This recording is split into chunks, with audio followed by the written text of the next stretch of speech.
English Leap Podcast. From Speak English with Class. Hey there, English learners. Welcome back to the English Leap Podcast, your go-to English podcast for learning English and improving your life. I'm Erin. And I'm Evan. Whether you've set big goals for the year or you're just tired of starting over every Monday, this episode is going to hit home. Because today, we're flipping the script. That's right. We're not talking about setting more goals. We're talking about building systems. Simple daily structures that help you succeed without burning out or feeling like a failure. Yep, we've all been there, writing down a list of big dreams, feeling super motivated, and then nothing happens. The goal stays on paper and real life takes over. That's why this episode is so important. Goals give you direction, but systems give you progress. So today, we're diving into how to build the kind of system that quietly, consistently changes your life. And of course, we've created a free PDF guide for this episode with all the key points, comprehension questions, and grammar exercises, so you can take action and improve your English. You'll find the link in the description. Save it, open it, and actually use it. Trust me, future you will thank you. And stay tuned till the end, because our language ninja Charlotte will break down some really useful intermediate-level vocabulary from today's episode. All right, let's get into it. Let's start with something most people totally ignore. Your identity shapes your habits. I used to set goals like, I want to speak fluent Spanish, but I still thought of myself as someone who wasn't good at languages. And guess what? I barely practiced. My identity didn't match the goal. Totally been there. I used to say, I want to be a writer, but I didn't write. Not even a sentence a week. The turning point? I stopped waiting to become a writer and just acted like one. That one shift changed everything. Yes. And for English learners listening, you might say, I want to be fluent. But do you see yourself as an English speaker right now? Because here's the deal. You don't become the person first and then act like them. You act like the person, and slowly you become them. That's a huge insight. Think of it like putting on a new pair of shoes. You may not feel like they fit at first, but the more you walk in them, the more natural they feel. So if you're learning English, don't say, I'm trying to learn English. Say, I'm an English speaker in progress. Exactly. The words you use to describe yourself matter. They set the tone for how you show up every day. Now, once you've started stepping into that identity, let's talk about the next piece. Start small, like comically small. Oh yeah, I used to go all in. I'll study for 2 hours every night, which lasted exactly 2 nights. But then I learned the trick. Start with just 1 minute. I committed to reading Spanish for 60 seconds before bed. And funny enough, I'd usually go for 10. Because that 1 minute builds momentum. It's like rolling a tiny snowball down a hill. It doesn't look like much at first, until it turns into an avalanche. The secret isn't how much you do, it's how often you do it. Totally. The consistency builds confidence, and confidence builds capability. It's not flashy, but it works. And if you're trying to build an English habit, just start by reading 1 sentence a day. That's it. Exactly. Keep it so easy your brain can't come up with an excuse. Now, Erin, let's talk about one of the most underrated habit tools, cues, these little triggers in your day that silently nudge you into action, often without you even realizing it. Totally. I noticed every time I made coffee, I'd instinctively check my phone. It wasn't planned, it was just a cue response loop. So I thought, what if I changed the response? Now, when the kettle's on, I grab my English notebook instead. Yes, that's the magic. You don't need to fight your habits, you just need to rewire the cues. Pair an existing routine, like brushing your teeth or making breakfast, with a tiny helpful behavior like listening to an English podcast. If you always check your phone in the morning, make your phone's lock screen say, name 3 things in English. That cue alone can spark practice, even before you open an app. Now let's move from the invisible to the visible. Your environment plays a huge role in shaping what you actually do. It's like your silent teammate or your biggest saboteur. Totally agree. I had this beautiful journal I wanted to use for English notes, but I kept it in a drawer, out of sight, out of mind. The moment I left it on my nightstand, with a pen on top, it became part of my routine. No mental effort required. That's the key. You don't need more motivation, you need better triggers. Your environment should whisper to you, "Hey, it's time for this." Like when I leave my headphones next to my toothbrush, it's my cue to play an English podcast while brushing. Love that. It's like setting up little traps, but for good habits. Instead of fighting bad ones, you just make the helpful ones automatic. Exactly. And for all our English learners out there, here's a fun trick. Make your environment speak English to you. Stick Post-its on your mirror with questions like, "What did I learn today?" Or, "How do I feel right now?" in English. Ooh, I like that. Or keep your favorite English YouTube video open in a browser tab, so it's waiting for you like a friend. That's how you make English part of your environment. And once your environment is working with you, not against you, here comes the fun part: tracking. I used to think tracking was all about pressure and perfection, but it's actually about momentum. There's something so satisfying about seeing your progress build, even in tiny steps. Yes, it's like planting seeds and seeing little green shoots pop up. I started marking a simple tick on my calendar every time I practiced English for 10 minutes. After a week, I didn't want to break the chain. That visual progress made it motivating to keep going. Right? And it doesn't have to be fancy. A sticky note, a tally in your notebook, a habit tracking app, anything that reminds you, "Hey, look how far you've come." Progress fuels motivation like nothing else. Exactly. And if you're learning English, don't stress over speaking perfectly every day. Instead, track the time you showed up. 10 minutes reading, 5 minutes speaking, whatever it is. That effort? That's your real win. All right, now let's talk about the invisible force that everyone forgets when building good habits: willpower. Oh yes, the mysterious energy that seems to vanish by the time the sun sets. Like, where does it even go?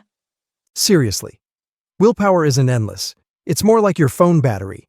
Every little decision, what to eat, what to wear, whether to study, slowly drains it. And by the evening, you're running on 5%. Totally. I used to believe I needed more willpower to be consistent with podcasting. But what helped me most wasn't pushing harder, it was prepping smarter. Now I set everything up the night before. Mic, outline, even the lighting. No decisions left to make, just hit record. Same idea for English learners.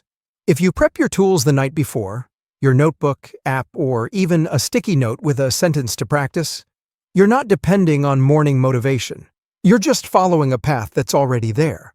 That's the magic. Systems don't ask you to be perfect. They just ask you to prepare. And when you do, you win, even on the hard days. Now this next one is surprisingly powerful: celebration. Most of us don't celebrate small wins. We just move on to the next thing. Or worse, beat ourselves up for not doing more. Totally. I used to think, why would I celebrate practicing English for 10 minutes? It's not a big deal. But it is. Every small win is a deposit into your self-belief account.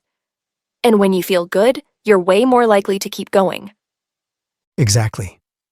When I first started building my podcasting habit, I'd literally say out loud, "Nice one, Evan," every time I finished recording, even if it was short. Sounds silly, but it rewired how I saw myself, not as someone trying to create, but as someone who does. That's such a great example, and it totally applies to learning English too. After your next study session, even just 5 minutes, pause, smile, give yourself a high five in the mirror, or say, "I'm proud of that." That quick moment of celebration, it tells your brain, "Hey, this matters." And that's how you turn effort into lasting habits. And finally, let's zoom out for a second.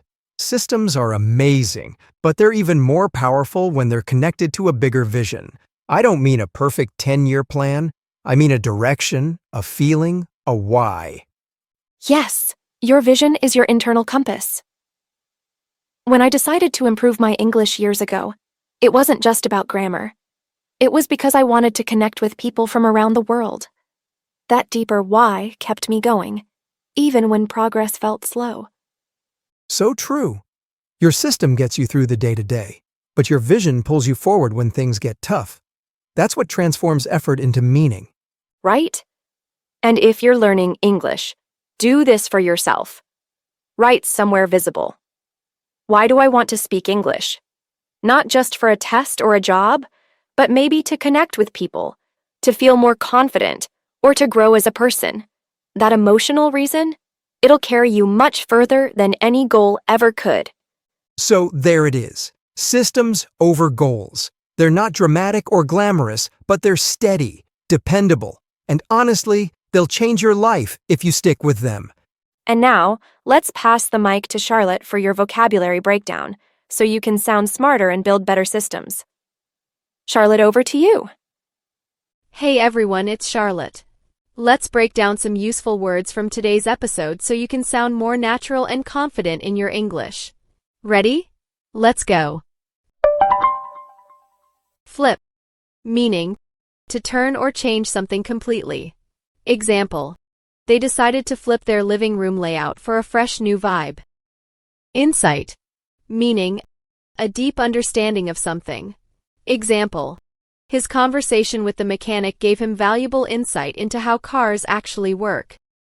Barely. Meaning, almost not, just a little. Example, she barely made it to the bus stop before it pulled away. Identity. Meaning, how you see yourself or how others see you. Example, becoming a parent shifted his whole identity. Momentum. Meaning, the force that keeps something moving once it has started. Example, after finally cleaning one drawer, she gained momentum and tackled the whole kitchen. Avalanche. Meaning, a large overwhelming amount of something. Example, after returning from vacation, he faced an avalanche of emails. Consistency. Meaning, doing something regularly without stopping. Example, the key to staying fit isn't intensity, it's consistency. Flashy. Meaning, something that looks exciting or impressive, but often isn't useful. Example, that flashy car looks great but breaks down all the time. Cues. Meaning, signals that tell you to do something. Example, the sunset was her cue to start her evening walk. Triggers. Meaning, things that cause a reaction or response. Example, the smell of cookies always triggers childhood memories for him. Instinctively. Meaning, doing something automatically without thinking. Example, she instinctively reached for her coat when the wind picked up. Saboteur. Meaning, someone or something that secretly ruins progress. Example, his procrastination was the hidden saboteur of his career goals. Willpower. Meaning, the strength to control your actions or choices. Example, it took all his willpower not to eat the entire cake in one sitting. Obsess. Meaning, to think or worry too much about something.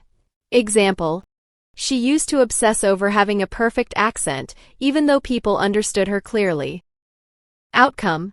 Meaning, the final result of an action or plan. Example, the outcome of eating healthier and exercising regularly was that he lost 10 kilos in 3 months. Intentional. Meaning, done on purpose, not random. Example, she made an intentional choice to spend Sundays with her family instead of checking emails. Reliable. Meaning, something you can depend on. Example, my old car may not be fancy, but it's reliable, it's never broken down once in 5 years. Reflect. Meaning, to think carefully about something. Example, after the argument, he took a quiet walk to reflect on what went wrong and how he could fix it. That's it for today. Use a few of these words this week and I promise you'll sound more fluent and confident in no time. See you in the next vocabulary breakdown.